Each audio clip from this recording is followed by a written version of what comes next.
Hi, good morning everyone. Open muna natin yung ating window. Oh my goodness.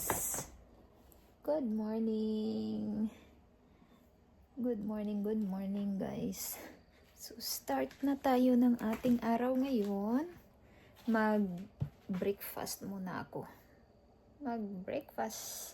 Breakfast time dito ngayon. Ano na dito, mag 9 o'clock ng umaga dito sa Kentucky. Ito yung aking breakfast. Basta umaga, mas maganda talaga na mag-rice. At ito naman, may natira ako na fried chicken kagabi. So ito yung aking pang-agahan ngayon. Meron ako dito warm water at saka brownies. Napakasarap nitong cherry. Ito talaga yung aking paborito na prutas. Isa sa paborito ko na prutas. At ito namang brownies. Ito yung aking bagong nakita sa store. At presko talaga siya, parang bagong pitas. Kaya binili ko talaga. Hindi natin ipagbukas pa. So, kain tayo ng pang-agahan. Tumawag si asawa dahil hindi ko napansin na meron kaming order. So, may titingnan tayo dito kung anong order ng ating customer ngayon. Meron kasi kaming small business naming mag-asawa na sinisimulan namin ngayong taon. At napansin ni asawa na meron kaming order habang kumakain ako ng breakfast. At sabi niya, kailangan ko daw na nabayaran na ng customer pero kailangan pa namin yung request na order para ma-paid at saka maging fulfillment sa online. So ito yung aking ginagawa ngayon. So habang buti na lang tapos na akong kumain. At ito, timing na tumawag si asawa. So, ito yung aking gagawin ngayon. Naglinis ako ng kunti dito sa kusina at saka nagutom ako. Kaya kakain ako ngayon ng champurado. Gumawa ako ng champurado at nilagyan ko ng chocolate milk. So, chocolate milk yung aking hinalo para maging medyo matamis siya. Pero hindi masyadong matamis to kasi kunti lang yung nilagay ko. Papakita ko sa inyo yung aking niluto. Ayan na siya. Luto na aking champurado.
na ang aming pagkain. Ito na ang aming pagkain. Ito yung aming dinner. Ko to ngayon lang. So, gagawa ako ng smoothie. So, banana and strawberry. Ito ang aking banana at saka strawberry. Isang piraso lang na banana at 4 na piraso na strawberry. Ito na ang aking banana at saka strawberry. So, lalagyan ko lang to ng milk.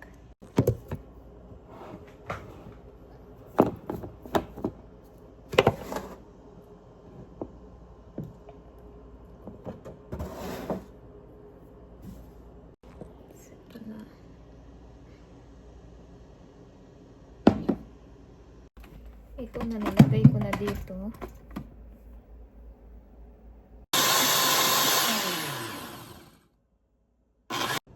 Ito na. Parang half lang ng aking paglalagyan. Ito na, ang haba ng aking straw.